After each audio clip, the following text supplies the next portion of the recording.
Hey everyone, and welcome back to another video. Today we're going to be taking a look at the Nothing Ear 2, the second gen in-ear earbuds from the Nothing Tech company. I did get this Nothing Ear 2 on the day I got the delivery of my Nothing Phone 2 because during the pre-order placement of the Nothing Phone 2, I also added the Nothing Ear 2 in the cart, which is why I got them delivered on the same day. And during the unboxing video of the Nothing Phone 2, you also saw me unbox the Nothing Ear 2, and I did mention that I'm going to pair the Nothing Ear 2 with the Nothing Phone 2. There's a lot of nothing and the two numbers like in this video that I'm saying over and over, but it's a weird naming convention that Nothing has used. But I've loved using the Nothing Ear 2 ever since I have unboxed it. The sound quality for me is very, very rich, vibrant, although I don't want to say it, but much more immersive. And I didn't think that something around this price point would be able to deliver that much. The only comparison that I've done with the Nothing Ear 2 is with the first gen and the second gen of the Apple AirPods Pro. The first gen of the Apple AirPods Pro is something that I daily, but the Apple AirPods Pro second gen, I don't daily that because the audio difference between the first gen AirPods Pro and the second gen AirPods Pro, at least to me, is not that much of a difference. It's not night and day for me to completely switch over to the second gen of the AirPods Pro. So I stuck with the first gen AirPods Pro, and that's what I compared the Nothing Ear 2 with.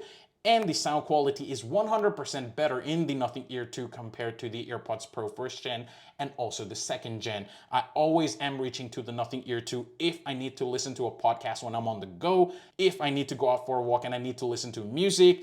I am always reaching out for this because the sound is so rich, and I do love the sound quality that this piece of tech delivers out of the box. I have not even been to the Nothing X app trying to tweak the equalizers and the different profiles. I haven't even done that. Just opened it straight up and then put it in my ears, paired it up, and then started playing music, and I just fell in love with it. The other thing that I love on the Nothing Ear 2 is the battery life. The battery life, I found it to be quite good, and to ensure that the case always has decent amount of battery, what I do is every night before going to bed, I put this on the wireless charging mat on my bedside, and every morning when I wake up, the case is going to have 100% battery, and the earbuds inside is also going to have 100% battery. Although the Nothing Tech website has some numbers saying that with the 50% volume and ANC enabled or disabled, you'll get this much battery life. But in my personal experience, because that is what really matters rather than some numbers on a website, is that with the active noise cancellation turned off, I found the Nothing Ear 2 to last about 5 to 6 hours with music playback, and if I'm taking a call, around 4 to 5 hours, which is quite good in my perspective because usually people don't get like a 4 to 5 hours call that you'll run out of charge. And also, you're not going to be listening to music for 5 to 6 hours constantly because rarely do anyone take that long of a trip, and even if they are, it's usually on a plane and people take headphones on the plane. But if you're one of the very few that does rely on earbuds on flight, then if the flight is around 5 to 6 hours, then with the active noise cancellation turned off, you should be good.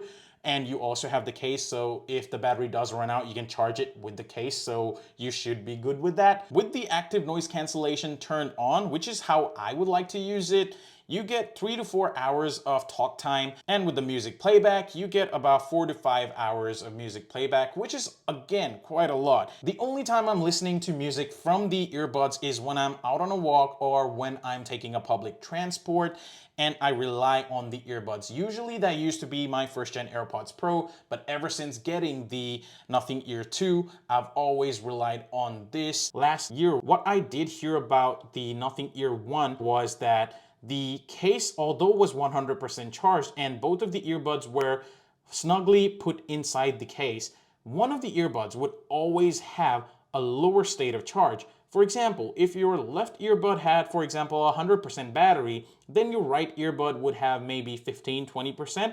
So far, something like that I haven't faced with my Nothing Ear 2.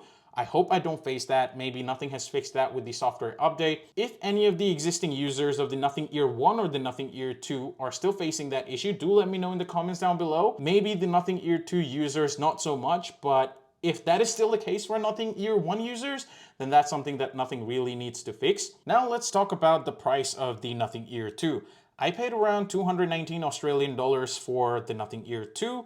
If you remember, I did have the Bose QC2s not too long ago, and I paid well over 400 Australian dollars for it. And I thought that although the Bose QC2s did not have wireless charging case, I thought I could get used to it, but then it started to get annoying that every time I would have to plug in, and sometimes before going to bed I would forget to do that, and there had been instances where I did not have any charge. So I returned that Bose QC2 and got my money back, and then I used that money and waited for the Nothing Ear 2 to come out and purchased the Nothing Ear 2 for half the price, because Bose QC2 is well over 400 Australian dollars and the Nothing Ear 2 219 Australian dollars only. So I felt like I saved a lot of money doing that. So if you're out in the market looking for your earbuds that's Bluetooth and very versatile, I think you can pick the Nothing Ear 2. It's gonna be a really good choice. So now let's talk about the annoying thing that I mentioned during the earlier part of the video. So when I was daily driving this, I was also editing video on my phone, and I thought to myself, why not use the earbuds and then edit the video? So I put the earbuds in my ear and started editing the video.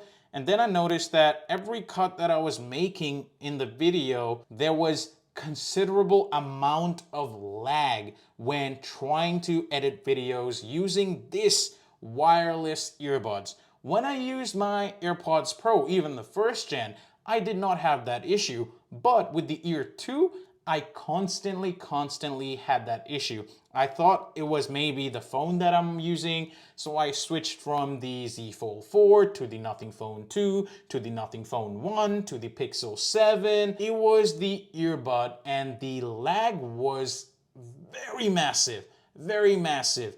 I could not even edit the video that I was editing. So I stopped editing on the phone, and then I moved to the computer and then finished editing, and then I realized that this Nothing Ear 2, if you're gonna be using for video editing, you are gonna struggle quite hard. Apart from that though, there is no other issues that I personally experienced. So would I recommend the Nothing Ear 2 to anyone who's out there in the market? 100% yes. This, for the price point, is quite reasonable. And if you are in need of an earbud and you are looking out for some of the different options that's out there, then I would say do consider the Nothing Ear 2 and do give it a shot, because this is quite good. The audio quality, at least for me, is far better than the first gen and the second gen AirPods Pro. The noise cancellation is also quite good.